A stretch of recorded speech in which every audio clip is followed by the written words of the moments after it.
పోయినసారి నేను చాలా స్పష్టంగా మీకు ఎక్స్ప్లెయిన్ చేశాను. కావాలంటే పోయిన వారం నేను చెప్పినటువంటి వీడియోను మీరేం కావచ్చు చూడవచ్చు, లైవ్ చూడవచ్చు. ఇక్కడ మనం చూస్తున్నట్లయితే శారీరకులు ఉన్నారు, మొత్తం శారీరకులే వీళ్ళు.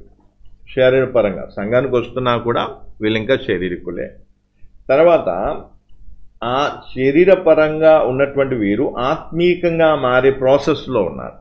ఇది ఒక గుంపు. ఇంకోటి ఏంటంటే మొత్తానికి ఆత్మీకులు, వీళ్ళు పూర్తిగా ఆత్మీకులు అయిపోయారు.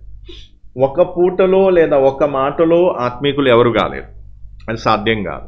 ఎందుకంటే వాక్యంలో చాలా స్పష్టంగా రాస్తుంది, శారీరక క్రియలను ఆత్మచేత మనం చంపుతూ పోతే, మనం దేవుని వాక్య ప్రకారంగా మనము ఒక్కొక్కటి ఏం కావాలి జయిస్తూ పోతే మనం ఆత్మీకులంగా అవుతాం. ఏదో ఉట్టిగా ఏదో చిటికలో లేదా చిన్న ప్రార్థన చేసి ఒక పూట ఉపవాసం పెట్టేసి ఆత్మీకంగా మార్చమని అనగానే ఆత్మీకంగా అయిపోయామంటే కాని పని. ఒకవేళ అలా ప్రార్థన చేస్తే ఆత్మీకులు అయిపోతే అందరూ ఆత్మీకులు ఒక క్షణములు అయిపోతారు. యేసు ప్రభు రాకముందే ఆత్మీకులు అయిపోయి ఆ పరలోకానికి వెళ్ళిపోతారు. అదంతా అపోహలు మాత్రమే. కాబట్టి ఇక్కడ ఏంటంటే ఫస్ట్ స్టేజ్ ఏంటంటే శారీరకులు అన్నట్టు. వీళ్ళంతా ఎక్కడున్నారు? సంఘములో ఉన్న వాళ్ళే శారీరకులు వీళ్ళు.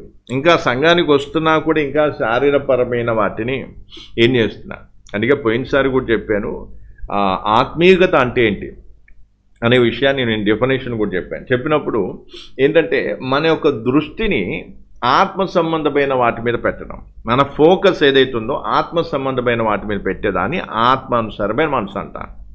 అందుకే ఇక్కడ శారీరకులు ఉన్నారు సంఘములోనే.